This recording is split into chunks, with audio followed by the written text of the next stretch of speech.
আসসালামু আলাইকুম বন্ধুরা, কেমন আছেন আপনারা? আশা করি সবাই ভালো আছেন। আলহামদুলিল্লাহ আমিও ভালো আছি।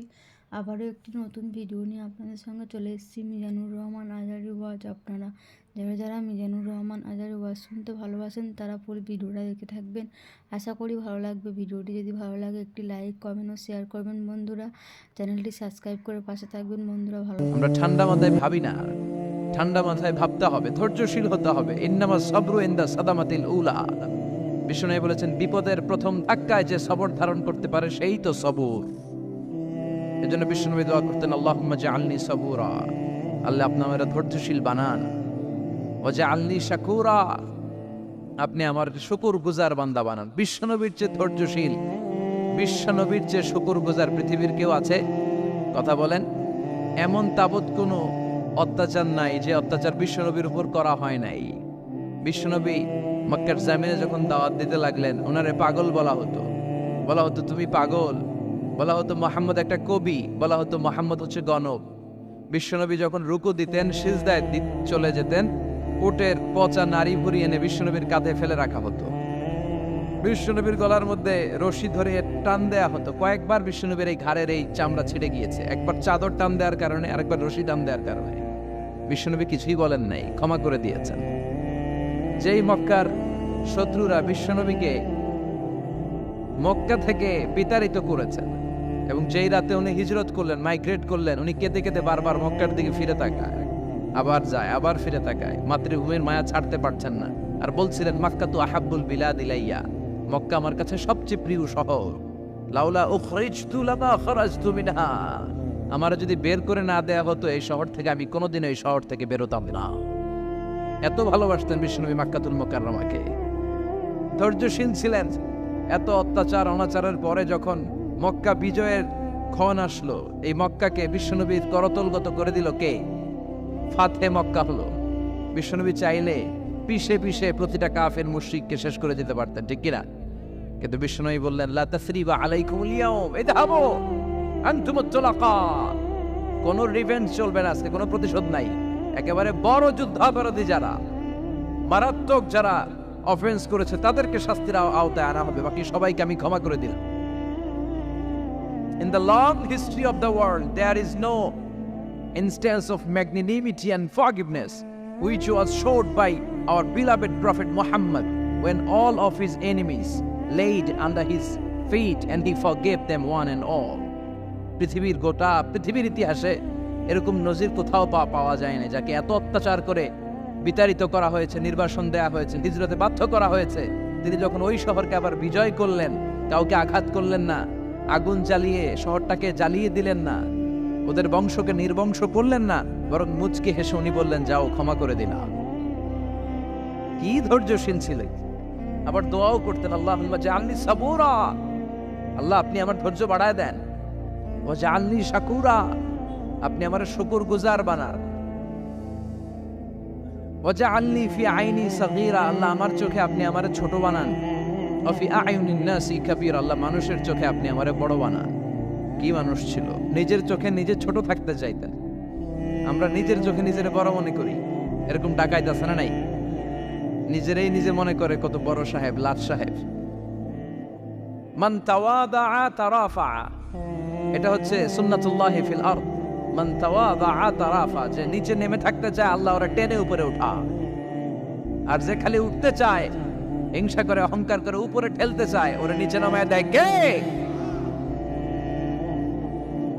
সাইয়েদনা আদমকে আল্লাহ বললেন, আদম সাল্লিমা আলা উলাইকান নাফার লাম্মা খালাকাল্লাহু আদামা ওয়া কানা তুলহু 60 যিরাআন।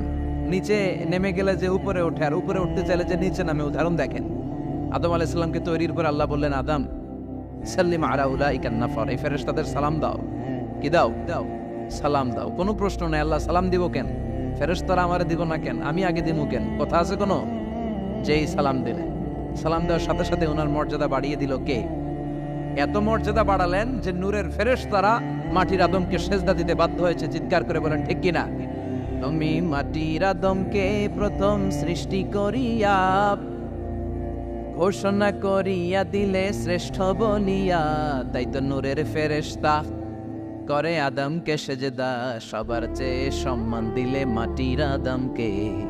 আল্লাহু আল্লাহু পড়েন, আল্লাহু আল্লাহু তুমি জাল্লে জালালুহু, শেষ করা তো যায় না গে তোমার গুণগান। আল্লাহু আল্লাহু সুবহানাল্লাহ পড়েন। কি সম্মান আল্লাহ বাড়াই দিলেন। আল্লাহ বললেন, আদম আজকে থেকে তুমি আশরাফুল মাখলুকা, তুমি খলিফাতুল্লাহ ফিল আরদ, তুমি পৃথিবীতে আমার খলিফা, ভাইস জেরেন্ট অফ আল্লাহ। আল্লাহর খলিফা, আল্লাহর আহকামগুলো পালনের জন্য ভাইস জেরেন্ট। চুরি করলে হাত কেটে দাও, কার আইন? এই কাজ আদম তুমি দুনিয়াতে যেয়ে করবা। জিনা করলে ডেথ পেনাল্টি, হেড অফ, শিরোচ্ছেদ করে দাও, কার আইন? খলিফা হিসেবে মানুষ এসে করবে। মানুষকে আল্লাহ আশরাফুল মাখলুকাত বানিয়ে দিলেন, নিচু হয়েছে বড় বানিয়ে দিলেন। আর শয়তানের অবস্থা কি? শয়তানকে আল্লাহ বললেন সেজদা দে আদমকে। শয়তান যুক্তি দাঁড় করিয়েছে, খালাকতাহু মিন তিন, খালাকতানি মিন নার ওয়া খালাকতাহু মিন তিন। আল্লাহ আপনি আমারে বানাইছেন আগুন দিয়া, কি দিয়া? আগুনের ধর্ম উপরের দিকে ওঠে আর মাটির ধর্ম সে নিচে পড়ে থাকে, আমি কেন সেজদা দেব? শয়তানকে চিরকালের জন্য ইবলিস মালউন, অভিশপ্ত আর জাহান্নামী হিসেবে ঘোষণা দিয়ে দিল কে? এজন্য আপনি ছোট থাকতে চাইবেন, আপনারা বড় বানাবে কে? আর আপনি নিজে যদি বলেন আমি বড়, থাপ্পড় মেরে আপনারা নিচে নামাই দিবে কে? এজন্য বিশ্বনবী দোয়ায় বলতেন, আল্লাহুম্মা জাআলনি সাবুরা ওয়াজআলনি শাকুরা ওয়াজআলনি ফি আইনি সাগীরা ওয়া ফি আয়ুনিন নাসি কাবীরা। ও আল্লাহ, আপনি আমারে ধৈর্যশীল বানান, আপনি আমারে শুকরগুজার বান্দা বানান, আমার চোখে আমারে আপনি ছোট বানান, মানুষের চোখে আপনি আমারে বড় বানান। সুবহানাল্লাহ পড়েন। এজন্য সবসময় শুকরগুজার থাকার চেষ্টা করতে হবে। রাজি আছেন তো? যে কোনো মুহূর্তে, যে কোনো পরিস্থিতিতে আমরা শুকরিয়া করব কার? চিল্লায় বলেন কার? আমরা যেন বেশি বেশি আল্লাহ তাআলার শুকরিয়া আদায় করতে পারি। আল্লাহ তুমি তৌফিক দাও। সবাই পড়ি আমিন। উত্তর চান্দোলা হিলফুল ফুজুল ইসলামী সংগঠনের উদ্যোগে আজকের এই তাফসীরুল কোরআনের প্রোগ্রাম। হিলফুল ফুজুল নামটা আমার বড্ড প্রিয়। বিশ্বনবী যখন 15 কিংবা 20 বয়স, কোনো বর্ণনায় এসেছে 15, কোনো বর্ণনায় 20, তখন তিনি একটা ছাত্র সংগঠন করেছিলেন, ইয়াং স্টারদের একটা অর্গানাইজেশন করেছিলেন। ওটার নাম তিনি দিয়েছিলেন হালাফুল ফদুল। হালাফুল ফদুল, ওইটারই আমরা বাংলায় কি বলি? হিলফুল ফুজুল। হালাফ মানে শপথ, oath, we take an oath in the name of Allah. আল্লাহর নামে শপথ নেয়ারে বলে হালাফ। আর ফাদিলা, ফাদলুন, এগুলোর প্লুরাল হচ্ছে ফুদুল। ফুদুল মানে ভালো কাজ।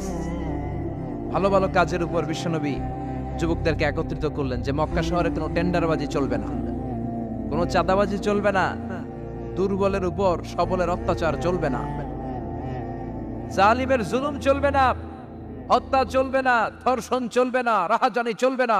মক্কা শহরটারে শান্তির শহর বানাতে হবে। যুবকরা এই দায়িত্ব কাঁধে নিয়েছে। কারা? মুরব্বীরা না, যুবকরা। যুবকদের আছে প্রাণ ঢালা উচ্ছ্বাস, অনেক শক্তি। এজন্য যুবকদেরকে ভালো কাজে আসতে হবে। যুবকরা চাইলে এই দেশের চেহারা পাল্টে দিতে পারে। এদেশে যুবক ভোটার আছে কয়জন জানেন? নতুন করে যুবক ভোটার হয়েছে 2 কোটি। কয় কোটি? 2 কোটি না? Can you imagine that? কল্পনা করতে পারেন? They can change Bangladesh. They can change the face of Bangladesh. তারা 56,000 বর্গ মাইলের এই বাংলাদেশের চেহারা পাল্টে দিতে পারে। তাদের অনেক শক্তি। এই জন্য যুবকদের এই শক্তি কাজে লাগাতে হবে। ফেন্সিডিল, গাঁজা, ইয়াবা, হিন্দি সিনেমা, এগুলোর পিছনে দৌড়ানো যাবে, পর্নোগ্রাফির পিছনে ছোটা যাবে। যুবক বয়সে ভয় করতে হবে কারে? চিল্লায় বলেন কাকে? আল্লাহ আমার যুবক ভাইদেরকে তুমি তৌফিক দাও। বিশ্বনবী হালাফুল ফুদুল তিনি গঠন করলেন মক্কাতুল মুকাররমাতে। পুরো মক্কা শহরটা শান্তির শহর হয়ে গেল। সুবহানাল্লাহ। আল্লাহ উত্তর চান্দোলা হিলফুল ফুজুল ইসলামী সংগঠনকে তুমি কবুল করো। আজকের প্রোগ্রামের সভাপতিত্ব করছেন আল্লামা অধ্যক্ষ গোলাম সরোয়ার সাইদি পীর সাহেব, আড়াইবাড়ি দরবার। আমার প্রিয় নানা ভাই আলোচনা করেছেন, বয়ান করেছেন। আল্লাহ নানা ভাইকে কবুল করো। নানা ভাইটা একটু ইয়াং হয়ে গেছে না?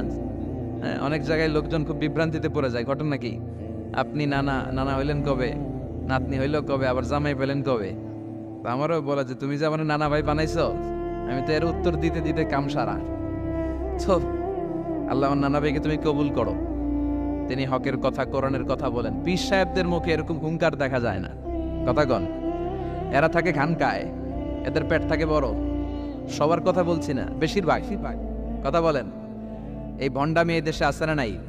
দো দেল বান্দা কালমা চোরে, না পায় শ্মশান না পায় গোরে, দিন থাকিতে আয়রে পথে ছাইড়া দে ভণ্ডামি, ভণ্ডামি ভণ্ডামি ভণ্ডামি, ছাইড়া দে ভণ্ডামি। আছে না নাই? নামাজ কালাম পড়ে না, ইবলিশ শয়তানের নানা। আছে না? নামাজ নাই, রোজা নাই, নাচানাচি, নাচ গান, গোসল করে না, সারা বছরে করে একবার, ওই গোসলের পানি মুরিদরা খায় ফেলায়। আছে না নাই? নামাজ রোজা করে না, ইবলিশ শয়তানের নানা, ধর্মের একখান খুঁটি ধইরা কয়দিন করবা হয়রানি, ভণ্ডামি ভণ্ডামি ভণ্ডামি, ছাইড়া দে ভণ্ডামি। ঠিক কি না?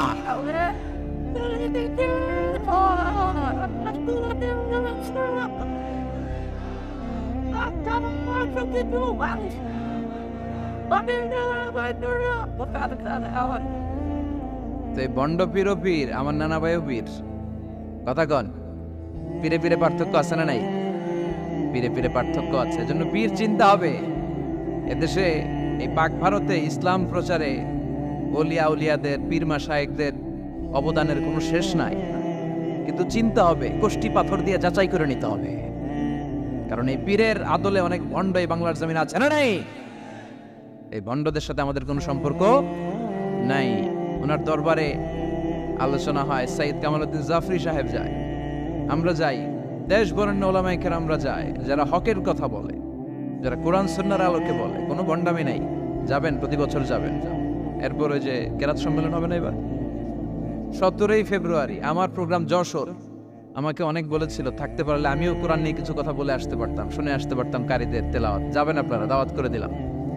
আল্লাহ আজকে সভাপতিকে তুমি কবুল করো। তারপরে আজকে কথা বলেছে মাওলানা রফিকুল ইসলাম ভুইয়া সাহেব, আমাদের সভাপতি সিরাতুন নবী ফাউন্ডেশনের চান্দোলার। না, রফিক ভাইয়ের চিনে না এমন কেউ নাই, এজন্য আর কিছু বলতেছি না তার নামে। আল্লাহ রফিক ভাইয়ের তুমি কবুল করো। গোলাম কবির চৌধুরী আল আজহারি আসতে পারে নাই, আমার বন্ধু মানুষ, একসাথে পড়াশোনা করেছি। এরপর আমার এক মিতা মিজানুর রহমান আতিকি আমার আগে আলোচনা করেছে, আল্লাহ তাকেও তুমি কবুল করো। সালাত নিয়ে কথা বলতেছিলেন। সালাত আউয়ালু মা ইউহাসাবু বিহিল আবদু ইয়াউমাল কিয়ামাতি আস-সালাহ, কিয়ামতের দিন সর্বপ্রথম হিসেব নেওয়া হবে নামাজের, সালাতের। সালাত চিনেন তো? কুরবানির গোশত খাওয়ার মাঝখানে যেটা খায় ওইটা, হ্যাঁ, এটারে বাংলায় আমরা নামাজ বলি। কি বলি?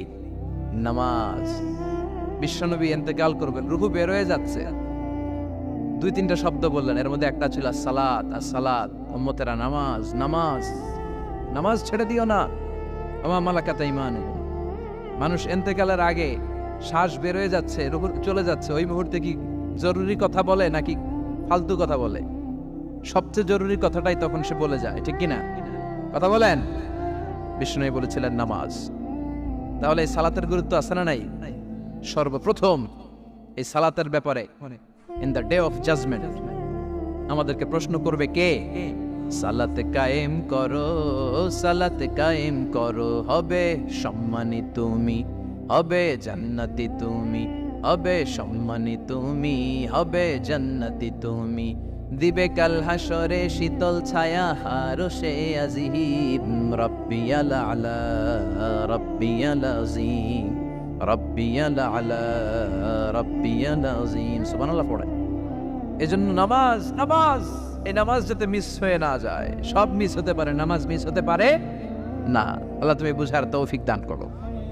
সাইয়েদনা মুসা আলাইহিস সালাম অত্যন্ত রাগী ছিলেন। উনি একবার এক থাপ্পড় মেরে ফেরাউনের বাবুর্চিকে দুনিয়া থেকে বিদায় করে দিয়েছেন। আরেক থাপ্পড় মেরে সাইয়েদনা মালাকুল মাউতের চোখ বন্ধ করে দিয়েছিলেন। উনি রেগে গেলে ওনার মাথার চুলগুলো ওনার টুপি ভেদ করে উপরের দিকে এরকম খাড়া হয়ে দাঁড়িয়ে যেত। মাঝে মাঝে এরকম শক্ত লোকের দরকার আছে না নাই? কয়েকটা ক্যারেক্টার আছে, যেমন সাইয়েদনা ওমর ফারুক, সাইয়েদনা মুসা আলাইহিস সালাম, ওনাদের মুখের চেয়ে লাঠি চলতো বেশি। মাঝে মাঝে লাঠি চালানোরও দরকার আছে না নাই? আদমের লাঠি সবসময় মাচায় তুলে রাখলে চলবে না। ওমর ফারুকের এমন হাইবাত ছিল, বিষ্ণুনবীর স্ত্রীরাও ওমর ফারুককে ভয় পেত, মুনাফিকরা ওমর ফারুককে ভয় পেত, এমনকি শয়তানও ওমর ফারুককে ভয় পেত। বিষ্ণু বলতেন, ইয়া উমর মা সালাকা শাইতানু সালিকান ফাজ্জান ইল্লা সালাকা ফাজ্জান গায়রা ফাজ্জি। উমর, শয়তান যদি তোমারে কোনো রাস্তা দিয়ে হাঁটতে দেখে, শয়তান ওই রাস্তা রেখে দিয়ে অন্য রাস্তা দিয়ে হাঁটে। সুবহানাল্লাহ। আসতে বলেন, প্রভু তুমি বলেছ রাসূল দেবে না, বলনি দেবে না ওমর, বলনি দেবে না হামজা তারি, খালিদ বিজয়ী সমর। প্রভু তুমি বলেছ রাসূল দেবে না, বলনি দেবে না ওমর, বলনি দেবে না হামজা তারি, খালিদ বিজয়ী সমর। প্রভু তুমি বলেছ রাসূল দেবে না। আল্লাহু আকবার পড়েন। কি ওমরের ফারুক, মুনাফিকরা ভয় পাইতো, বিশ্বনবীর স্ত্রীরা ওনারা দেখে ভয় পেতেন, শয়তানও ভয় পেত। ওমরে ফারুকের অভ্যাস ছিল মুখের আগে লাঠি চলতো বেশি। সুবহানাল্লাহ পড়েন। আমরা যারা ইমাম সাহেব, তারা একামত হলে কেবলামুখী হয়ে দাঁড়ায় থাকি না? একামত চলতেছে, ইমাম সাহেব কোন দিকে দাঁড়ায় থাকে? কেবলামুখী। ওমরে ফারুক মুসল্লিদের দিকে হয়ে দাঁড়ায় থাকতেন, আর হাতে থাকতো একটা লাঠি। কি থাকতো? কাতারকে বাঁকা করতেন, পিঠায় সোজা করে দিতেন, এই সোজা করো, ইস্তাউ আকিমু সুফুফাকুম ওয়া'তাদিলু। এই ছিলেন ওমর। এজন্য বিশ্বনবী বলতেন, আশাদ্দুহুম ফি আমরিল্লাহি ওমর। আল্লাহর দ্বীনকে আল্লাহর জমিনে বাস্তবায়নের জন্য সবচেয়ে কঠোর সাহাবী হচ্ছে ওমর। সবাই আবু বকরের মতো হলে চলবে। আরহামু উম্মতি আলা উম্মতি আবু বকর। আমার উম্মতের মধ্যে সবচেয়ে রহম দিলের সাহাবী হচ্ছেন আবু বকর। সাইয়েদনা আবু বকরের দিলটা, হৃদয়টা এত নরম ছিল, উনি যখন নামাজে দাঁড়াতেন, উনি কান্নার কারণে তেলাওয়াতের আওয়াজ পিছনে মুসল্লিরা শুনতে পেত না। রজুলুন আসিফ, কোমল হৃদয়ের মানুষ, এত ভদ্র হৃদয়ের মানুষ, এত প্রিয় ছিলেন আল্লাহ তাআলার কাছে। বিশ্বনবী মেরাজ থেকে যখন আসলেন, এসে ঘটনা বর্ণনা শুরু করলেন, আমি মক্কা থেকে ফিলিস্তিন গিয়েছি, ফিলিস্তিন থেকে দূর পাহাড়ে উঠেছি, সেখান থেকে 7 আকাশ পাড়ি দিয়ে আল্লাহর আরশে গিয়েছি, জান্নাত জাহান্নাম দেখেছি, আবার ফজরের আগে ফিরে এসেছি। আবু জাহেল, উতবা, সাইবা, ওয়ালিদ ইবনে মুগিরা জানতে, ওরা কয় এতদিনে একটা পাইছি, একটা ইস্যু পাইছি, এই ইস্যু দিয়া মুহাম্মাদের বিরুদ্ধে যত বদনাম রটানো যায় আমরা রটাবো। সর্বপ্রথম যে ধরছে বিশ্বনবীর সাহাবী আবু বকরকে, যে বলে, আবু বকর দেখো, তোমার বন্ধু এতদিন যা বলতো মেনে নিতাম, আজকে সে কি বলে, সে তো পুরো পাগল হয়ে গিয়েছে। নাউজুবিল্লাহ পড়েন। যেখানে মক্কা থেকে ফিলিস্তিন যেতে লাগে 15 দিন, ফিরে আসতে লাগে 15 দিন, যেতে আর আসতে লাগে 1 মাস, সে নাকি মাঝরাতে উঠে বাইতুল মুকাদ্দাস গিয়েছে, নবীদের নিয়ে ইমামতি করেছে নামাজের, আরো সে গিয়েছে, জান্নাত জাহান্নাম দেখেছে, আবার নাকি ফজরের আগেই চলে এসেছে। এটা কেমন পাগলামির কথা বলো তো? সাইয়েদনা আবু বকর বললেন, আমার রাসূল কি আসলেই এই কথা বলেছে? আবু জাহেল, উতবা, সাইবা বলে, হ্যাঁ, তোমার নবী, তোমার মুহাম্মদ এই কথাই বলেছে। সাইয়েদনা আবু বকর বলেন, বিশ্বনবী যদি এটা বলে থাকেন তাহলে বিশ্বনবী সত্য বলেছে। আমার নবী বলে থাকলে সত্য বলেছে, তিনি মিথ্যা বলতে পারে? as-sadiq al-amin, সত্যবাদী, the trustworthy personality, সবচেয়ে বিশ্বাসী মানুষ, তিনি কখনো মিথ্যা বলতে পারে? বিশ্বনবী বললেন, আবু বকর আনতা লাস্তা আবু বকর ফাকাত, তুমি আজকে থেকে শুধু আবু বকর নও, আজকে থেকে মিনাল ইয়াউম আনতা আবু বকর as-সিদ্দিক, তুমি আজকে থেকে সত্যবাদী আবু বকর। সেদিন থেকে তিনি as-সিদ্দিক উপাধি পেয়েছেন। সিদ্দিক মানে যিনি সত্য গ্রহণে, সত্য প্রকাশে, সত্যের ব্যাপারে আপোষহীন। সুবহানাল্লাহ পড়েন। কিন্তু সাইয়েদনা আবু বকর ছিলেন তুমুল হৃদয়ের অধিকারী, তার বিপরীতে সাইয়েদনা ওমরে ফারুক ছিলেন শক্ত হৃদয়ের অধিকারী। এজন্য দুইটারই দরকার আছে, তাইলেই ব্যালেন্স হয়। সবাই নরম হইলেও চলবে না, আবার সবাই গরম হইলেও চলবে না, ঠিক কি না? দুইটার মাঝামাঝি থাকার দরকার আছে না নাই? এজন্য মারামারি করতে পারবেন, কিন্তু এটা করতে হবে ইসলামের পক্ষে। কথা বলেন। আল্লাহ বলে, ফাদরিবু ফাওকাল আনাক, গারের উপরে মারো, ওয়াদরিবু মিনহুম কুল্লা বানান, আর গিরায় গিরায় মারো। কোথায় মারতে হবে? গারের উপরে আর গিরায় গিরায়। তবে এটা নিজেদের মধ্যে এই মারামারি করলে চলবে না। ইসলামকে প্রতিষ্ঠা করার জন্য, কালেমার বাণীকে সুউচ্চ করার জন্য যদি মারামারিরও প্রয়োজন হয়, আমরা মারামারি করতে রাজি আছি না?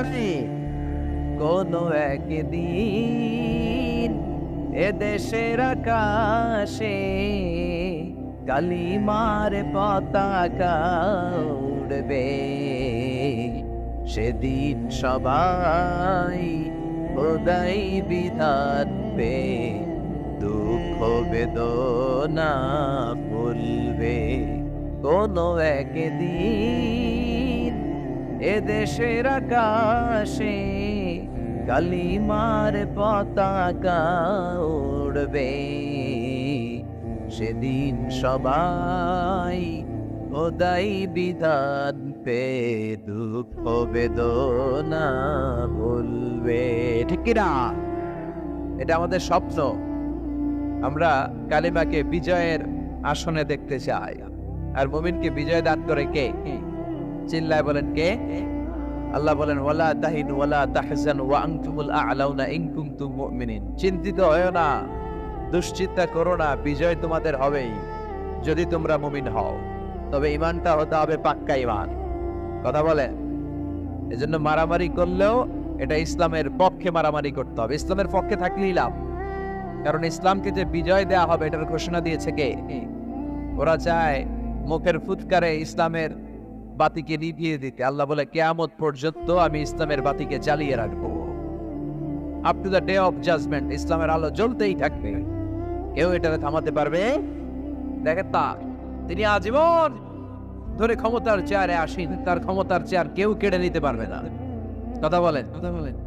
কথা কানাকে বিএনপির ক্ষমতার চেয়ার কেড়ে নেয় আওয়ামী লীগ, আওয়ামী লীগের ক্ষমতার চেয়ার কেড়ে নেয় বিএনপি। এগুলো আমরা দেখছি না? এখন অবশ্য লম্বা সময় ধরে বাংলাদেশ আওয়ামী লীগ ক্ষমতার চেয়ারে আছে। হয়তো কোনো কারণে আওয়ামী লীগের পর আবার নতুন কোনো দল ক্ষমতায় আসতে পারে কি পারে না। এভাবে পৃথিবীর রদবদল হয়। আজীবনের জন্য কেউ ক্ষমতার চেয়ারে বসে থাকতে পারে একজন ছাড়া। তিনি কে? আল্লাহ। সেই যে ক্ষমতার চেয়ারে বসছে, কেউ আল্লাহর ক্ষমতার চেয়ার কেড়ে নিতে পারবে? চিল্লায় বলেন পারবে? এই পৃথিবীতে যারা ক্ষমতায় আসে তাদের কারো ক্ষমতার মেয়াদ 5 বছর। এই যে বাংলাদেশ আওয়ামী লীগ নতুন করে ক্ষমতায় এলো, মেয়াদ কয় বছর? কথা বলেন? 5 বছর। কোন কোন দেশে 10 বছর। আল্লাহ যে ক্ষমতার চেয়ারে বসছে, আল্লাহর ক্ষমতার মেয়াদ কয় বছর? 20 বছর। কি কয়? হ্যাঁ, 50, 100 বছর। কয় বছর? আজীবন মেয়াদ। সুবহানাল্লাহ কইবেন না? হুয়াল আউয়ালু ওয়াল আখিরু ওয়াল যাহিরু ওয়াল বাতিন ওয়া হুয়া বিকুল্লি শাইইন আলীম। আল্লাহ বলে আমি প্রথম, আমি শেষ, আমি গোপন, আমি প্রকাশ্য। আমি চিরকালের জন্য ক্ষমতার চেয়ারে বসেছি, কোনোদিন এই চেয়ার আমি ছাড়বো না। ঠিক কি না? উনি আজীবন ক্ষমতার মালিক। উনি শুরু থেকে আছেন, শেষ পর্যন্ত থাকবেন। সুবহানাল্লাহ পড়ে। আমার কথা কি বোঝা যাচ্ছে? বুঝতে পারতেছেন? পৃথিবীর অনেক দেশে আবার ডেমোক্রেটিক সিস্টেমে ভোটে জিতে ক্ষমতায় আসতে হয়। যেমন আমাদের দেশ ডেমোক্রেটিক কান্ট্রি। ভোট যার বেশি, ক্ষমতা তার বেশি। ভোট পেয়ে ক্ষমতায় আসে। তো আল্লাহ তো ভোটে জিতে মনে হয় ক্ষমতায় আসছিল না, ভোট ছাড়া আসছে, কারচুপি করে আসছে আল্লাহ। হ্যাঁ, অনেক দেশে রাজতন্ত্র, মোনার্কি সিস্টেম, রাজার পোলা রাজা।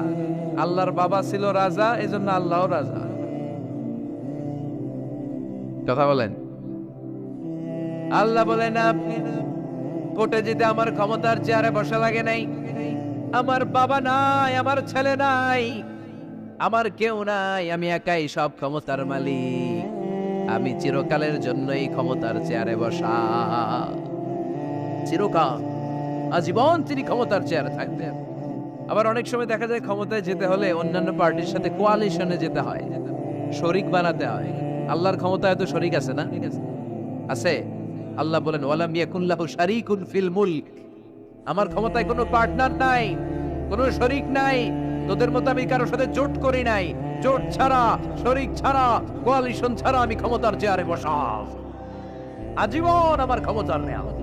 কেউ আমার ক্ষমতার চেয়ার থেকে নামাতে পারবে না। পৃথিবীর অনেক দেশের এরকম নমুনা আমরা জানি। আন্দোলন করে সরকারকে ক্ষমতার চেয়ার থেকে নামানো হয়, আছে না নাই? গণ অভ্যুত্থান করে চেয়ার উল্টে দেওয়া হয়, মিলিটারি কু হয়, ক্ষমতার চেয়ারে আর থাকা যায় না। তো আমরাও যদি সবাই মিলে একটা আন্দোলনে নামি, তাহলে আল্লাহর ক্ষমতা শেষ। কি বলেন? আমরা 700 কোটি মানুষ, আমাদের সাথে পারবে আল্লাহ? 700 কোটি মানুষ আন্দোলন করলেও আল্লাহরে নামাতে পারবে না? বুঝে শুনে উত্তর দিয়ে 700 কোটি কিন্তু পারবে পারবে। আচ্ছা, জিন জাতিরা যদি বলে, জিনেরা তো আমাদের চেয়ে পাওয়ারফুল, তারা যদি বলে ও মানব জাতি আমরাও তোদের সাথে আছি, আল্লাহরে মানি না, মানুষ জিন ভাই ভাই, আল্লাহর আর রক্ষা নাই, তাহলে আল্লাহর ক্ষমতা শেষ? তাও না, কি বলে এগুলো, বলে কি? আচ্ছা, ফেরেশতারাও যদি বলে যে আমরাও আল্লাহর আর মানছি না, আমরা জিনেরা মানুষেরা 3 দলীয় জোট, 3 দলীয় জোট হলেও পারবে না। আল্লাহ বলে গোটা বিশ্বের সবাই মিলে যদি আমার বিরুদ্ধে আন্দোলনে লেগে যাস, আমার ক্ষমতার 1 ইঞ্চিও কমাতে পারবি না। এজন্য রব্বুল আলামিন বলেন, তাবারাকাল্লাযী বিয়াদিহিল মুলকু ওয়া হুয়া আলা কুল্লি শাইইন কাদির। সুবহান সেই সত্তা যার হাতে ক্ষমতা, ক্ষমতা কার হাতে? ওয়া হুয়া আলা কুল্লি শাইইন কাদির, তিনি সব বিষয়ের উপর ক্ষমতাবান। তিনি কে? তিনি চাইলে পাহাড়কে দরিয়া করতে পারে, তিনি চাইলে দরিয়াকে পাহাড় করতে পারে, তিনি চাইলে ধনীকে গরিব করতে পারে, গরিবকে ধনী করতে পারে, তিনি চাইলে সম্মানিতরে অপমানিত করতে পারে, আবার চাইলে অপমানিতরে সম্মানিত করতে পারে। তিনি কে? ফাআলুন লিমা ইউরিদ, তিনি যা ইচ্ছা তাই করতে পারেন, তার কাছ থেকে জবাবদিহিতা করার কেউ নাই, তিনি সবার কাছে জবাবদিহি চায়। চিল্লায় কোন ঠিক কিনা? সে আল্লাহ বললেন সুবহান সত্তা যার হাতে ক্ষমতা, তিনি সব বিষয়ের উপর ক্ষমতাবান। এজন্য আমাদের মনে রাখতে হবে আমাদের কোনো ক্ষমতা নাই, ক্ষমতার মালিককে। আর কোনদিন বাগেরহাটের ভাইয়েরা, জনগণ সকল ক্ষমতার উৎস, এই কথা বলবেন? মনে থাকবে? তাহলে আওয়াজ করে বলেন তো, সকল ক্ষমতার উৎস কে? সবকিছু করতে পারে কে? সব ক্ষমতার মালিক আল্লাহ। অনেক কথা আল্লাহ 30 আয়াতে বললেন, কয়টা বলবো? কিছু দূর যে আল্লাহ বলা শুরু করলেন, ওয়ালাকাদ যায়্যানাস সামাআদ দুনিয়া বিমাসাবিহা ওয়া জাআলনাহা রুজুমান লিশ-শায়াতিন। সুবহানাল্লাহ পড়েন। আল্লাহ বললেন, নবী নিকটবর্তী আকাশটারে তারা দিয়ে, আলো দিয়ে, মোমবাতি দিয়ে আলোকিত করেছি। I have beautified the closer skies with light and candles. আমি তারা দিয়ে নিচের আকাশটাকে সুশোভিত করেছি। তারা দিয়ে আমাদের আকাশটারে, মহাশূন্যটারে সুশোভিত করেছে কে? তারা চেনেন? চেনেন না? খালি আকাশের দিকে রাতে তাকালে কি দেখা যায়? তারা। রাতের বেলা তারার মেলা। এখন তো লাইটিং ফাইটিং এর যুগ, তারা চেনা যায় না। আগের লোকেরা তারা না দেখে কিছু করতে পারতো না। আগের মুরব্বীরা তারা দেখলেই বুঝতো কয়টা বাজে, ঘড়ি লাগতো না। আগের নাবিকেরা তারা দেখে তারা রাত কয়টা বাজে নির্ধারণ করে ফেলতো। সুবহানাল্লাহ পড়েন। কত ধরনের তারা আছে। শুক তারা নাম শুনছেন? ধ্রুব তারা শুনেছেন? সপ্তর্ষি মণ্ডল একটা আছে, অনেকে তারা চেনে না। কোটি কোটি কোটি কোটি 7টা তারা একসাথে দেখবেন, এটার বলে সপ্তর্ষি মণ্ডল। আল্লাহ বলে এই তারা দিয়ে আমি আকাশটারে সুশোভিত করেছি। এই তারাগুলো কিন্তু প্রথম আকাশে না, এই তারাগুলো প্রথম আকাশের মহাশূন্যে অবস্থিত। আমরা খালি চোখে যা দেখি এটা আকাশ নয়, এটা মহাশূন্য। এটা কি? বাগেরহাটের ভাইরা উত্তর করেন, এটা কি? এই মহাশূন্যের অনেক অনেক অনেক অনেক অনেক উপরে আকাশ। ওই আকাশ যে কত উপরে এটা নাসার বিজ্ঞানীরাও জানে না। শুরুতে আমরা দেখতে পাই প্রথম আকাশের মহাশূন্য, এর অনেক উপরে প্রথম আকাশ, তারপরে শুরু হয় দ্বিতীয় আকাশের মহাশূন্য, তার অনেক উপরে দ্বিতীয় আকাশ, তারপরে তৃতীয় আকাশের মহাশূন্য, তারপরে তৃতীয় আকাশ, এভাবে একটার চেয়ে আরেকটা বড়, একটার চেয়ে আরেকটা বড়। দ্বিতীয় আকাশের তুলনায় প্রথম আকাশটা কত ছোট শুনতে চান?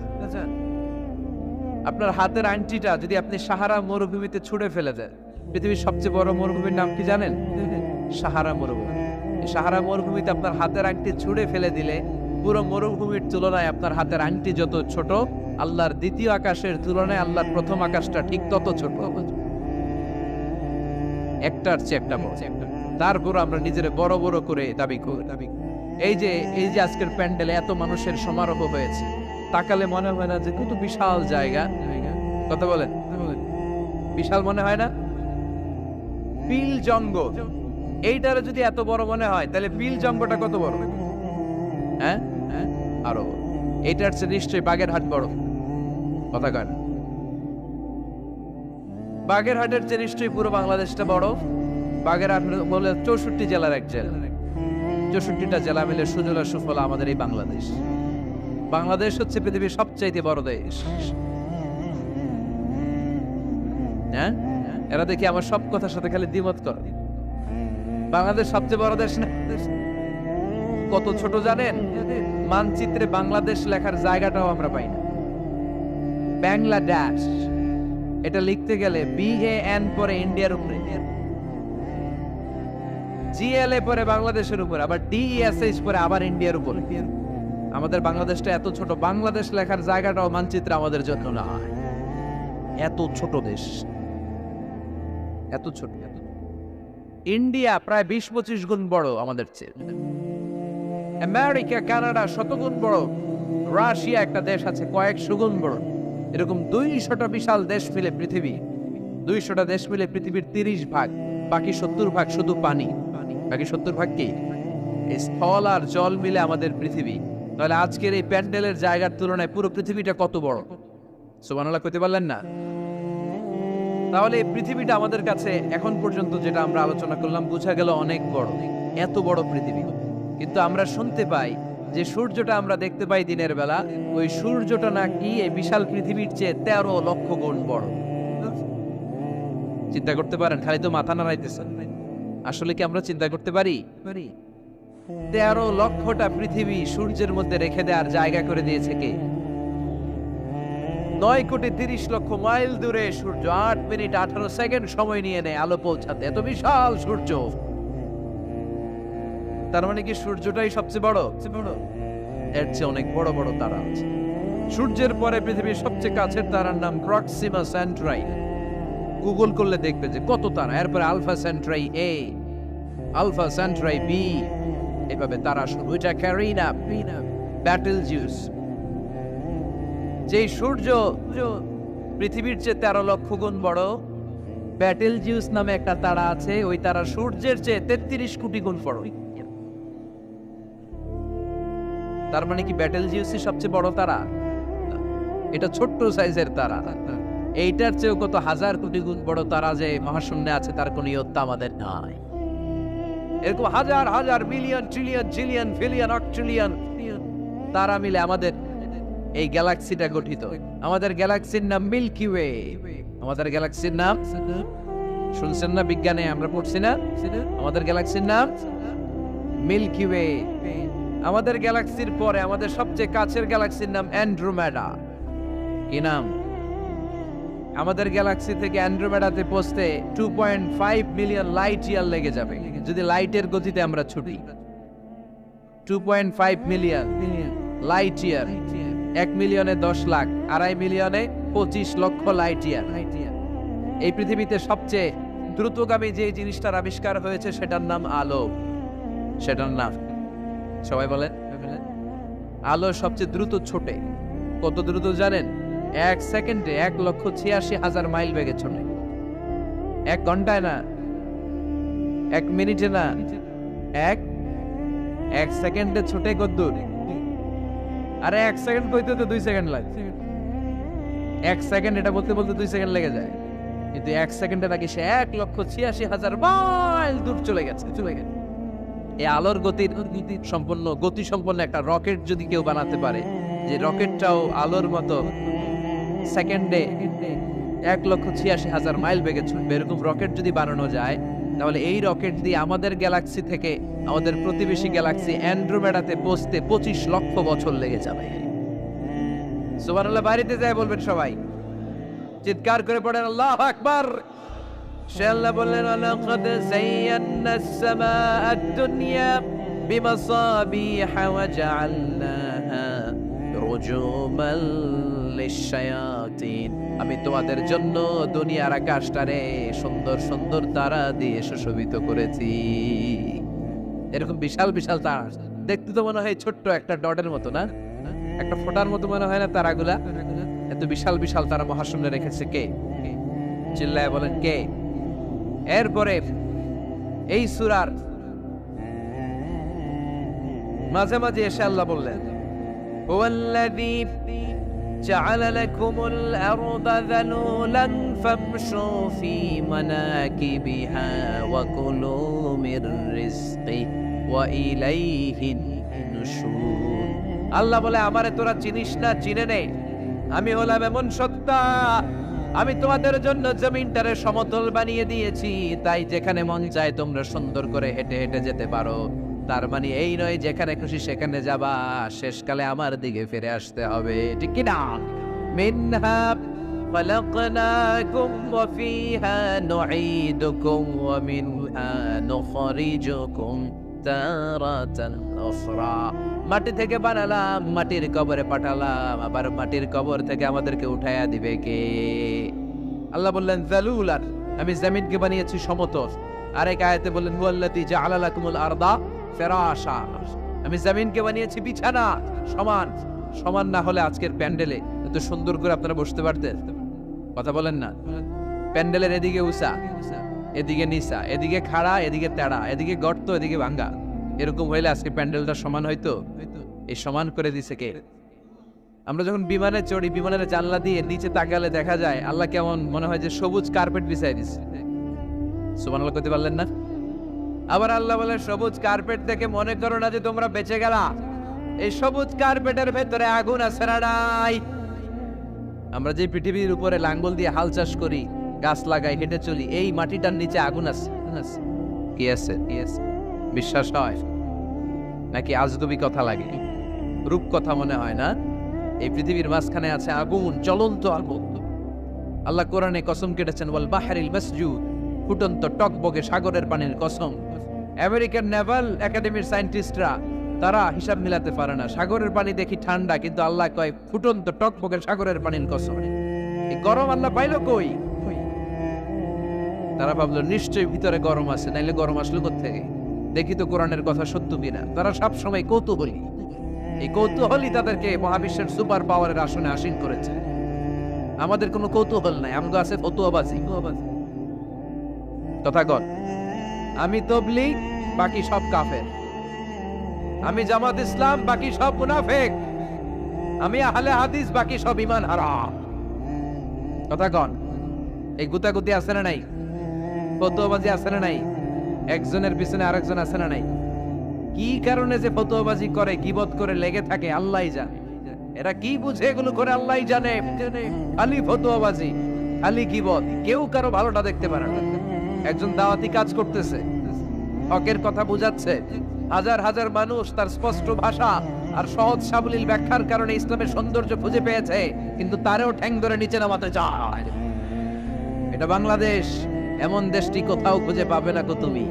আহা, খালি ফতুয়াবাজি। একজন বলছিল বাংলাদেশের জাতীয় খেলা হাডুডু কেন? আরেকজন কয়ের কারণ বাংলাদেশে কেউ কারো ভালোটা সহ্য করতে পারে না। একটা উপরে উঠতে ছেলে সাইডটায় ধরে ঠ্যাং ধরে টেনে নামায়। হাডুডু খেলা দেখছেন? একটা সামনে গেলে সবাইকে কাবাডি কাবাডি কাবাডি কাবাডি করে ঠ্যাং ধরে, খালি খালি বাগের হাটে কাবাডি নাই মনে হয়, দেখছেন কিরকম খেলে? একজন সামনে গেলে সবাই ঠ্যাং ধরে নিচে নামায়। এটা এই দেশের জাতীয় খেলা। এদেশে কেউ ভালো পথে হাঁটতে চাইলে, উপরে উঠতে চাইলে, কল্যাণের পথে আগাতে চাইলে তার বিরোধী শক্তিরা ওর ঠ্যাং ধরে নিচে নামাবে।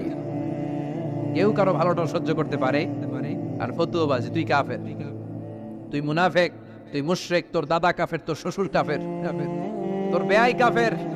ওই কাফের বেয়াই মারা গেলে ওরে যেখানে কবর দেয়া হবে, ওই কবরের উপরে যে ঘাস উঠবে, ওই ঘাস যে গরু খাবে, ওই গরুর যে দুধ খাবে, ও কাফের।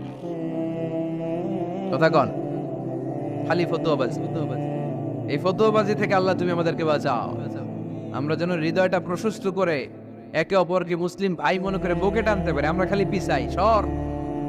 বিশ্বনবী আসছে কাছে টানার জন্য, আমরা খালি পিছাই, খালি অন্যের দোষ খুঁজি। নিজের মধ্যে যে কত দোষ, নিজের মধ্যে দোষের শেষ নাই, ওইদিকে কোনো চিন্তা নাই। তো মক্কায় সবচেয়ে বড় কুস্তিগিরের নাম ছিল রুকানা। কি নাম? সাহাবারা বিশ্বনবীকে কখনো রুকানার কাছে যেতে দিত না। সাহাবারা ভাবতো বিশ্বনবী যদি রুকানার দরবারে যায় আর রুকানা যদি বক্সিন মেরে বসে, তাহলে বিশ্বনবীর মানিজ্যত নিয়ে টানাটানি। কিন্তু বিশ্বনবী তো শুধু সিলেক্টেড কিছু পার্সোনালিটিদের জন্য নবী হয়ে আসেননি। ওমা আরসালনাকা ইল্লা রাহমাতাল লিল আলামিন, I have sent you as a mercy for the whole world, for the entire universe. ও নবী, আমি আপনাকে গোটা বিশ্বের জন্য রহমত আর বরকত করে পাঠিয়েছি। তো বিশ্বনবী একদিন ফজরের সালাত শেষে লুকিয়ে লুকিয়ে মক্কার সবচেয়ে বড় বক্সার ছিলেন তো বিশ্বনবী তো as a mercy for the entire universe, গোটা বিশ্বের জন্য রহমত, তিনি মক্কার সবচেয়ে বড় বক্সার রুকানার কাছে চলে গেল। যে বলল, রুকানা আসলিম তাসলাম, ইসলাম মানো শান্তিতে থাকবা, দুনিয়ায়ও থাকবা আখিরাতেও থাকবা, সুবহানাল্লাহ পড়ে। রুকানা বলে, না আব্দুল্লাহর বেটা মোহাম্মদ, আমি তো কালিমা পড়বো না, যদি বক্সিং খেলে আমারে হারায় দিতে পারো তাইলে কালিমা পড়ব। বিশ্বনবী বললেন, আমি তো বক্সিং খেলি না রে বাপ। রুকানা বলল, তাহলে আমিও কালিমা পড়ি না। বিশ্বনবী রাজি হলেন অবশেষে। ভাবলেন, আমি বক্সিং খেললে একজন যদি জাহান্নাম থেকে জান্নাতি হয়, বক্সিং খেললে সমস্যা কই? কি রহমতের নবী, কি অ্যাটিটিউড, কি পজিটিভনেস, কি প্রোঅ্যাক্টিভনেস, অলওয়েজ প্রোঅ্যাক্টিভ। সব সময় ইতিবাচক চিন্তা করতে হবে। নেতিবাচক চিন্তা কারে বলে বিশ্বনবী জানতোই না, সুবহানাল্লাহ পড়েন। বিশ্বনবী রাজি হলেন। এবার বক্সিং খেলার পালা। রুকানা হাফ প্যান্ট পরে গায়ের মধ্যে জাইতুনের তেল মেখে এভাবে লাফাচ্ছে। আপনারা রেসলিং খেলা দেখছেন? তেল মেখে পজিশন নেয় মারার জন্য প্রতিপক্ষকে। তো বিশ্বনবী তার পজিশন নেয় না, বিশ্বনবী দাঁড়িয়ে আছেন। রুকানা বলল, মোহাম্মদ, আমি লাফাচ্ছি, তুমি লাফাও না কেন? তুমিও লাফাও। বিশ্বনবী বললেন, না আমি লাফাই না, কারণ আমি সেলাইবিহীন লুঙ্গি পরি। সেলাই ছাড়া লুঙ্গি পরে যদি কেউ লাফায়, বাতাসে সতর ফুলে যাওয়ার সম্ভাবনা আছে না নাই? কি লাজুক নবী ছিলেন, কেউ বিশ্বনবীর লজ্জাস্থান জীবনেও দেখে নাই। হালিমাতুস সাদিয়ার বাড়িতে যখন বিশ্বনবী থাকতেন, হালিমাতুস সাদিয়া 5 বছর এই কুরাইশি মুহাম্মদ ছেলেটাকে লালন পালন করেছে। হালিমাতুস সাদিয়া বললে, এই 5 বছরের ব্যবধানে কোনোদিন কুরাইশি মুহাম্মদরে কাঁদতে দেখি নাই। ক্ষুধা পেলেও ছেলেটা কাঁদতো না, ব্যথা পেলেও কাঁদতো না, শুধু লজ্জাস্থানের জায়গা থেকে কাপড়টা সরে গেলে শিশু মুহাম্মদ চিৎকার দিয়ে উঠত। এবার মারামারির পালা। রুকানা বলে, মোহাম্মদ তুমি মারো। বিশ্বনবী বললেন, তুই মার, কারণ আমি মারলে ওই মায়ের হজম করার ক্ষমতা তোর নাই। বিশ্বনবীর এক হাতে জান্নাতে 40 জনের শক্তি ঢুকায় দিছে কে? তো বিশ্বনবী মাইট দিলে এটাও হজম করতে পারবে? কথা কন, পারবে না। এখন রুকানাও মারে না, বিশ্বনবীও মারে না, খেলাও শুরু হয় না। বিশ্বনবীও মারে না, রুকানাও মারে না, খেলাও শুরু হয় না। এখন রুকানা বলে, মোহাম্মদ তুমি মারো। বিশ্বনবী মারে নাই, কিন্তু বিশ্বনবী ওনার ডান হাত মোবারক, কি নরম হাত, সফটার দেন সিল্ক, সিল্কের চেয়ে নরম ছিল। ওয়াকানা কাফুহু আবিয়াদু মিনাদ দিবাজ, সফটার দেন সিল্ক, রেশমের কাপড়ের চেয়েও বিশ্বনবীর হাতের তালু সফট ছিল। এই হাতটা দিয়ে বিশ্বনবী রুকানার ডান কাঁধে এভাবে টাচ করলেন, মারে নাই, খালি বলছে, রুকানা এত লাফাস কেন? টাচ করার সাথে সাথে রুকানা বেহুশ হয়ে জমিনে পড়ে যায়। সবাই তো অবাক, ঘটনা কি, কি মিরাকেল, কি অলৌকিকত্ব। পানি ঢেলে রুকানারে হুঁশ ফিরানো হয়েছে। সবাই বলে, রুকানা তুই তো অনেক বড় পালোয়ান, আব্দুল্লাহর বেটা মোহাম্মদ ঘুষিও দিল না, লাথিও মারল না, বেহুশ হইলি কেন? রুকানা বলে, আরে তোরা তো দেখোস নাই, তোরা দেখেছিস মোহাম্মদ হাত দিয়ে ধরেছে, আমার মনে হয়েছে বিশাল পাহাড় এসে কাঁধে চেপেছে। এজন্য ইসলামের অ্যাটিটিউড হচ্ছে ডিফেন্সিভ, আগে মারে না। আল্লাহ বলেন, ওয়ারাব্বাকা ফাকাব্বির, glorify the name of your lord, তোমার প্রভুর নামের বড়ত্বের ঘোষণা দাও। আসলে আমরা আল্লাহর নামের বড়ত্বের ঘোষণা দেই। আমরা ভাগাভাগি করে 3টা তাকবীর পড়ব। প্রথম তাকবীর পড়বেন যারা বিবাহিত আছেন তারা, দ্বিতীয় তাকবীর অবিবাহিত যারা তারা, তৃতীয় তাকবীর সবাই মিলে। রাগ করতেছেন? বিবাহিত কারা কারা আসছেন দেখি তো? মাশাআল্লাহ, আমিও আছি আপনাদের দলে, মশির ভাইও আছে ইনশাআল্লাহ। হাত নামান। অবিবাহিত কারা কারা আসছে দেখি, এই এক হাত করে তোল। সংখ্যা বাড়ানোর জন্য 2 হাত তুলতেছে। মাশাআল্লাহ, এরাও কম না, স্টেজেও আছে 2-1 জন। আল্লাহ এদেরকে তাড়াতাড়ি ডবল বানায় দাও।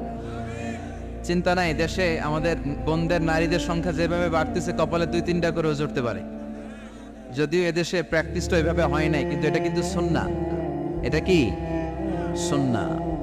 তো আমরা প্রথমে তাকবীর পড়ব যারা বিবাহিত আসছি তারা, এরপরে তাকবীর পড়ব যারা অবিবাহিত আসছি তারা, এরপরে সবাই মিলে। তো আমি লিল্লাহি তাকবীর বললে আপনারা শুরুতে যারা বিবাহিত ভাইয়েরা আছেন তারা তাকবীর পড়বেন। এটার উদ্দেশ্য হচ্ছে আপনাদেরকে একটু প্রাণবন্ত করে তোলা, আপনাদের ঝিমুনি আসলে, জড়তা আসলে, কাপুরুষতা এগুলো ছেড়ে ফেলে দিয়ে যাতে কোরআন শোনার জন্য আমরা রেডি হয়ে যাই। শুরুতে বিবাহিত ভাইরা রেডি তো? কাদের পারফরমেন্স কেমন হয় আজকে দেখব। শুরুতে বিবাহিতদের পারফরমেন্স, আমি লিল্লাহি তাকবীর বললে আল্লাহু আকবার বলা যাবে? শুরুতে আমার বিবাহিত ভাইরা পড়েন লিল্লাহি তাকবীর। মাশাআল্লাহ মাশাআল্লাহ তাবারাকাল্লাহ। এবার অবিবাহিতদের পালা। সিঙ্গেল যারা তোমরা রেডি? ওরা কাশি দিয়ে গলা ঠিক করে নিতেছে। অবিবাহিতরা রেডি তো? বিবাহিতদের হারায় দেওয়া যাবে? এবার তোমরা তাকবীর দাও, লিল্লাহি তাকবীর। ওরে আল্লাহ, দেখাই দিছে একেবারে। মাশাআল্লাহ তাবারাকাল্লাহ। এবার সবাই মিলে তিনটা তাকবীর পড়বো, পারা যাবে মুসলমান? লিল্লাহি তাকবীর, লিল্লাহি তাকবীর, লিল্লাহি তাকবীর। আল্লাহ আমাদের তাকবীরগুলো তুমি কবুল করো। তখন তারাও বাধ্য হয়ে পড়ে আল্লাহু আকবার। তাহলে বোঝা গেল আমাদের কোনো ক্ষমতা টমতা কিচ্ছু নাই, আসল ক্ষমতার মালিক একজন। চিল্লায় বলেন তিনি কে? সে আল্লাহ বললেন তাবারাকাল্লাযী বিয়াদিহিল মুলকু ওয়া হুয়া আলা কুল্লি শাইইন কাদির। সুমহান সেই সত্তা যার হাতে ক্ষমতা, ক্ষমতা কার হাতে? সব ক্ষমতার মালিক আল্লাহ। তবে আমাদেরকেও আল্লাহ কিছু ক্ষমতা দিয়েছে, এটা লিমিটেড। এটা কি? যেমন এই যে মাননীয় প্রধানমন্ত্রী ওনার দল নিয়ে, বাংলাদেশ আওয়ামী লীগ নিয়ে যে ক্ষমতায় আসেন, কয় বছরের মেয়াদে? কোন কোন দেশে ক্ষমতায় আসে 10 বছরের মেয়াদে, আছে না নাই? আল্লাহ আসছে কয় বছরের মেয়াদে? 30 বছর, 40 বছর। আল্লাহর ক্ষমতার মেয়াদ 100 বছর। এরপরে রিনিউ করা লাগবে। এটা কথা বলেন। আল্লাহ বলেন হুয়াল আউয়ালু ওয়াল আখিরু ওয়াল যাহিরু ওয়াল বাতিন ওয়া হুয়া বিকুল্লি শাইইন আলিম। আমি প্রথম, আমি শেষ, আমি প্রকাশ্য, আমি গোপন। ঠিক কিনা? প্রথমে আল্লাহ আল্লাহ, শেষেও আল্লাহ আল্লাহ, আকাশে আল্লাহ আল্লাহ, জমিনে আল্লাহ আল্লাহ। সবাই পড়েন, প্রথমে আল্লাহ আল্লাহ, শেষেও আল্লাহ আল্লাহ, আকাশে আল্লাহ আল্লাহ, জমিনে আল্লাহ আল্লাহ। নিখিল জাহান গায়ে গুণগান তার নামে গায়, আমরাও গাহি তাআলা হামদে বারি তাআলা, হামদে বারি তাআলা, হামদে বারি তাআলা। সুবহানাল্লাহ পড়েন। আল্লাহ বলে আমার ক্ষমতা তোদের মতো 5 বছরের মেয়াদে না, 10 বছরের মেয়াদে না, 20 বছর 30 বছরের মেয়াদে না। আমি চিরকালের জন্য ক্ষমতার চেয়ারে বসা। চিরকালীন মেয়াদ, সৃষ্টির সূচনার আগ থেকে তিনি আছেন, অনাদিকাল পর্যন্ত তিনি থাকবেন। তার ক্ষমতার মেয়াদ আনলিমিটেড মেয়াদ। চিৎকার করে বলেন ঠিক কিনা? আবার পৃথিবীর অনেক দেশে দেখবেন ডেমোক্রেটিক সিস্টেমে, আমাদের দেশেও তো গণতান্ত্রিক সিস্টেমে ভোটাভুটির মধ্য দিয়ে ক্ষমতায় আসে না। যাদেরকে ভোট দেওয়া হয় বেশি তারা ক্ষমতায় চলে যায়। আল্লাহ তো ভোটে আসছে ক্ষমতায়। কথা কন তো কেমনে আসছে? কারচুপি করে। কথা বলেন। আল্লাহ ভোটে আসা লাগে নাই, কেউ তাকে ভোট দেওয়া লাগে। আবার অনেক দেশে আছে মোনার্কি সিস্টেম, রাজতন্ত্র, রাজার পোলা রাজা, আল্লাহর বাপ ছিল রাজা, এই জন্য আল্লাহ রাজা। কথা বলেন না, আল্লাহ রাজতন্ত্রের সিস্টেমেও আসে নাই। আবার অনেক দেশে আছে ডিকটেটরশিপ, একবার ক্ষমতা পাইলে মাগারছে আর ছাড়ে না। আছে না নাই? 20 বছর 30 বছর চলতেই থাকে, আছে না নাই? আল্লাহ কি এই সিস্টেমে আসছে? আল্লাহর ক্ষমতার সাথে পৃথিবীর কারো ক্ষমতার কোনো মিল নাই। চিৎকার করে বলেন ঠিক কি না? আবার অনেক দেশে কোয়ালিশন করে ক্ষমতায় যেতে হয়, জোট করে। জোটের রাজনীতি এদেশেও আছে না নাই? 4 দলীয় জোট, 10 দলীয় জোট, 14 দলীয়, 18 দলীয়, 20 দলীয়, মহাদলীয়, মহাজোট, সামনে হবে মহাজোট। কথা ঠিক কিনা বলেন? তো আল্লাহ কিরকম জোট করে আসা লাগছে? কথা বলেন। তার মানে আল্লাহর ক্ষমতা আমাদের ক্ষমতা এক নয়। আবার পৃথিবীর অনেক দেশে গণ অভ্যুত্থানের মাধ্যমে অনেককে ক্ষমতা থেকে নামানো হয়, ঠিক কিনা? গণ অভ্যুত্থান হয় না, সেনাবাহিনীরা কু করে না, মিলিটারি কু করে ক্ষমতা থেকে নামায়। তো আমরাও যদি আল্লাহর বিরুদ্ধে একটা আন্দোলন করি, আল্লাহ তো নেমে যাবে, নামানো যাবে না? আচ্ছা, আমরা পারলাম না, জিনেরা যদি আমাদের সাথে যোগ দেয়, মানুষ জিন ভাই ভাই, আল্লাহর রক্ষা নাই। কথা বলেন, তাও পারা যাবে না? ফেরেশতারাও যদি কয় আমরাও মানি না, তাইলে তো শেষ আল্লাহর গদি। আল্লাহ বলে গোটা বিশ্বের সবাই মিলে যদি আমার বিরুদ্ধে আন্দোলনে নেমে যাস, আমার ক্ষমতার বিরুদ্ধে যদি মিছিল দেয়া শুরু করে দিস, আমার ক্ষমতার 1 ইঞ্চিও কমাতে পারবি না। সুবহানাল্লাহ বলেন। এজন্য আল্লাহ বললেন তাবারাকাল্লাযী বিয়াদিহিল মুলকু ওয়া হুয়া আলা কুল্লি শাইইন কাদির। সুমহান সেই সত্তা যার হাতে ক্ষমতা, ক্ষমতা কার হাতে? আবার দেখবেন পৃথিবীর অনেক দেশের রাজা সিস্টেম, যেখানে বয়সের ভাড়া যখন নুজ্জ হয়ে যায়, 80-90 বছর বয়স হয়ে যায়, স্বেচ্ছায় ক্ষমতা ছেড়ে দেয়, ছেড়ে দিয়ে রিটায়ারমেন্টে যায়। কথা কন, শোনেন নাই মনে হয়? আছে না নাই? অনেক রাজা স্বেচ্ছায় ক্ষমতা ছেড়ে দিয়ে রিটায়ারমেন্টে যায়, বয়সের ভারে নুজ্জ। তা আল্লাহ তো ওই কবে থেকে ক্ষমতায়, বুড়ো হয়ে গেছে না? কথা কন, এখন আল্লাহর চলতে লাঠি লাগে, আগের মতো ক্ষমতা নাই, চোখে সানগ্লাস লাগে, পাওয়ারওয়ালা গ্লাস ছাড়া আল্লাহ মনে হয় দেখে না। কথা কন, যে ফেরাউনকে আল্লাহ সাগরের জলে ডুবিয়ে মারলো, যে নমরুদকে আল্লাহ শেষ করে দিল, যেই কারণকে আল্লাহ শেষ করে দিল, সে আল্লাহ আজও আগের ক্ষমতা নিয়ে ছেড়ে নাই। এজন্য বিয়াদিহিল মুলক, তার হাতে ক্ষমতা, ওহুয়া আলা কুল্লি শাইইন কাদির। তিনি চাইলে সব করতে পারেন। তিনি রাজারে প্রজা বানাতে পারেন, প্রজারে রাজা বানাতে পারেন, ধনীরে গরিব বানাতে পারেন, গরিবরে ধনী বানাতে পারেন। তিনি সাগরকে মরুভূমি করতে পারেন, মরুভূমিকে দরিয়া করে দিতে পারেন। তিনি কে? ওয়া হুয়া আলা কুল্লি শাইইন কাদির। তিনি যেটা চান সেটাই করতে পারেন। চিল্লায় বলেন ঠিক কিনা? এরপর আল্লাহ বললেন আল্লাযী খালাকাল মাউতা ওয়াল হায়াতা লিয়াবলুয়াকুম আইয়ুকুম আহসানু আমালা। আল্লাহর আদেশে দেহে ঢুকে আল্লাহর আদেশে বের হয়ে যায়, ঠিক কিনা? এই যে ছোট্ট বাচ্চাটার দেহের ভিতরে যে রূহ ঢুকলো, কে দিল? 120 দিনের আগে মানব শিশুর দেহের ভিতরে কিন্তু রূহের ফুৎকার হয় না। সহিহ বুখারীর বর্ণনা 40-40-40, 340-এ কত? কথা বলেন। প্রথম 40-এ থাকে নুতফা, তারপরের 40-এ হয় আলাকা, তারপরের 40-এ হয় মুদগা, sperm drop, blood clot, and then the little flesh. ছোট্ট নাপাক পানি ছিলাম, শুক্রাণু ছিলাম আমরা। কি ছিলাম? শুক্রও ছিলাম না, শুক্রাণু, শুক্রের অণু। 1 ফোঁটা শুক্রের মধ্যে 20 কোটি অণু থাকে। ওই 20 কোটির একটা ছিলাম আমি আর আপনি। সুবহানাল্লাহ, বাড়িতে গিয়ে বললেন। ডিম্ব আমরা ছিলাম না, আমরা ছিলাম ডিম্বাণু। ডিম্বের এই ডিম্বাণু আর শুক্রাণু দুইটা মিলে আল্লাহ আমাদেরকে বানায় ফেললেন জাইগট।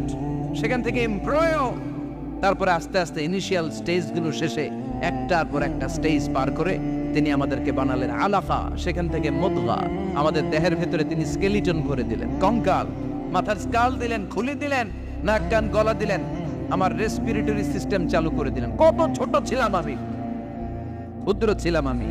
ফালইয়ানযুরিল ইনসানু মিম্মা খুলিকা মিম্মা দাফিক। মানুষের উচিত তার সৃষ্টি প্রক্রিয়ার দিকে নজর করে তাকানো। বাবার পিঠ থেকে সবেগে নির্গত হওয়া পানি দিয়ে মায়ের পেটে তোমারে ঢুকায় দিল কে? নাপাক পানি থেকে ছোট্ট ব্যাঙ্গাচির মতো ছিলাম, জোকের মতো মায়ের জরায়ুর দেয়ালে লেগেছিলাম। সেখান থেকে বড় করতে করতে আমার রেসপিরেটরি সিস্টেম, আমার এয়ারিং সিস্টেম, আমার সব সিস্টেমগুলো তিনি আমার দেহের ভিতরে সেট করে দিল। চিল্লায় কোন সুবহানাল্লাহ। 120 দিনের সার্টেন পিরিয়ড শেষে তিনি দেহের ভিতরে রূহের ফুৎকার দিলেন। দেয়া মাত্রই আমার রুহুতে ধপ ধপ ধপ শুরু হয়ে গেছে। ওই যে ধপ ধপ শুরু হয়েছে, আজও থামে নাই। এই ধপ ধপ থামলে বাঁচবেন, দম ফুরাইলে আমরা ঠুস হয়ে যাবো, ঠিক কিনা? আয় রে মানুষ রঙিন ফানুষ, দম ফুরাইলে তবু তো ভাই কারোরই নাই একটুখানি। আয় রে মানুষ রঙিন ফানুষ, রঙিন ফানুষ, আয় রে মানুষ। সুবহানাল্লাহ বলেন। সে আল্লাহ বললেন, গোলাম, জীবন আর মরণের মাঝখানে আমি তৈরি করেছি রুহু। পৃথিবীর বিজ্ঞানীরা সব বানাতে পারে, কম্পিউটার বানাতে পারে, প্লেন বানাতে পারে, হেলিকপ্টার বানাতে পারে, রকেট বানাতে পারে, কিন্তু গোটা বিশ্বের সব বিজ্ঞানীরা মিলে কি রুহু বানাতে পারে নাকি? কথা বলেন। গত বছর সোফিয়া নামে একটা রোবট আসছিল না? কথা কন। ওটা মাথা উঁচু করে নিচু করে কথা বলতে চায়, মানুষের মতো হতে চায়। আসলে কি মানুষ? ওটার মধ্যে কি রুহু আছে? রুহু বানাইতে পারবে কেউ? এই রুহু নিয়ে যে কত গবেষণা, মুমূর্ষ রোগীদের উপর গবেষণা চালিয়েছে অনেক। বুলেট প্রুফ গ্লাসের ভিতরে মুমূর্ষ রোগীকে রেখে রেখে তারা চেক করতে চেয়েছে আমেরিকান বিজ্ঞানীরা যে রুহু কোন দিক দিয়ে বেরোয়। তারা ওজন করে দেখে মানুষ মরে গেলে কোন লাশের ওজন বেড়ে যায়, কোন লাশের ওজন কমে যায়। যেটাতে কমে গেছে 2 কেজি কমে যায়, তার অবাক। কিরা আগে ছিল 80 কেজি, এখন হচ্ছে 78 কেজি, তার মানে 2 কেজি না, এটাই রুহু। এটাই কি? এটা হচ্ছে গবেষণার ধাপ। অনেকগুলো মডিউল তারা আনে, অনেক মুমূর্ষ রোগীকে গ্লাস ফিটিং করা, ইন্টেন্সিভ কেয়ারে রেখে তারা অবজার্ভ করে, আর অক্সিজেন মাস্ক খুলে দিয়ে তারা দেখে যে লোকটা ছটফট করে কিভাবে মরে। মরার আগে ওজন মাপ ছিল 80 কেজি, মরে গেছে পরে আবার ওজন দিয়ে দেখে 78 কেজি। কমছে কয় কেজি? বিজ্ঞানে কয় পাইছে, সবাই কয় কি পাইছে? কয় রুহু। কই পাইলেন? আগে 80, এখন 78, 2 কেজি। রুহুর ওজন কয় কেজি? তো বিজ্ঞানীদের সিস্টেম হচ্ছে যে কোনো একটা বিষয়ের উপর গবেষণা চালালে তারা পূর্ণাঙ্গ ডিসিশনে পৌঁছতে পারে না। They couldn't jump to the final conclusion just on one module, based on one module. They cannot do it. তাদের অনেকগুলো মডিউল আনতে হয়। তারা আবার নমুনা আনলো আরেকটা, মুমূর্ষ রোগী, অক্সিজেন চেম্বার লাগানো, মাস্ক লাগানো, এটা খুলে ফেললে মরে যাবে। বুলেট প্রুফ করা গ্লাসের ভিতরে ঢুকিয়ে এটার ওজন মাপ, এটার ওজন 60 কেজি। এবার মাস্ক খোল, মাস্ক খুলছে ছটফট ছটফট করে, এটা শেষ। এবার মাপ দেখ, এবার মাইপা দেয়া গেছে 63 কেজি। কয় কেজি বাড়ছে? এক একটার এক এক সিস্টেম হইতেছে, কোনোটা কমে, কোনোটা বাড়ে, কোনোটা কিচ্ছু হয় না। সবাই কয় তাইলে আপনি রুহু পাইলেন কই? আগেরটা কম ছিল, মনে করছিলেন 2 কেজি কমছে, ওইটাই রুহু, এখন 3 কেজি বাইরে গেছে। মিলাইবেন কি দিয়া? কথা কন। আল্লাহ ডেকে বলে, গোলাম কিয়ামত পর্যন্ত একটার পর একটা মুমূর্ষ রোগীকে বুলেট প্রুফ গ্লাসের ভেতরে ঢুকাতে পারবি, গবেষণা করতে পারবি, মাগার রুহু খুঁজে পাবি না। চিল্লায় বলেন ঠিক কিনা? কারণ এই রুহুর মালিক কে? সে আল্লাহ বললেন, আল্লাযী খালাকাল মাউতা ওয়াল হায়াতা লিয়াবলুয়াকুম আইয়ুকুম আহসানু আমালা। জীবন আর মৃত্যু বানালাম তোমাদেরকে পরীক্ষা করার জন্য। পরীক্ষা আছে না নাই? গোটা দুনিয়াটাই পরীক্ষা। আল্লাহ যারে পছন্দ করে বেশি তার পরীক্ষাও। আশাদ্দুন নাসি বালাআন আল আম্বিয়া। এই পৃথিবীতে আল্লাহ সবচেয়ে বেশি বালা মুসিবত দিয়ে পরীক্ষা করেছেন নবীদের। কারণ নবীরা আল্লাহর কাছে কম প্রিয় না বেশি প্রিয়? যেহেতু প্রিয় বেশি, পরীক্ষাও। এজন্য মুমিনের উপর যদি পরীক্ষা আসে, মুমিনের উপর যদি অত্যাচার আসে, মুমিনের উপর যদি ধৈর্যের পরীক্ষা আসে, জেল জরিমানা আসে, মুমিন ওইটারে ভয় পায় না। মুমিন ভয় পায় একজনকে। চিল্লায় বলেন তিনি কে? কারণ আল্লাহর ঘোষণা, ওয়ালা তাহিনু ওয়ালা তাহজানু। ঘোষণাটা কার? ভয় নাই, তোদের চিন্তা নাই। আনতুমুল আ'লাউনা ইন কুনতুম মুমিনিন। তোমরাই বিজয়ী হবা যদি মুমিন হও, যদি মুমিন হও। এজন্য ধৈর্যের পরীক্ষা দিতে হবে, আল্লাহর উপর তাওয়াক্কুল করতে হবে, অত্যাচার আর জুলুম আল্লাহর নামে সহ্য করে যেতে হবে। চিল্লায় বলেন ঠিক কিনা?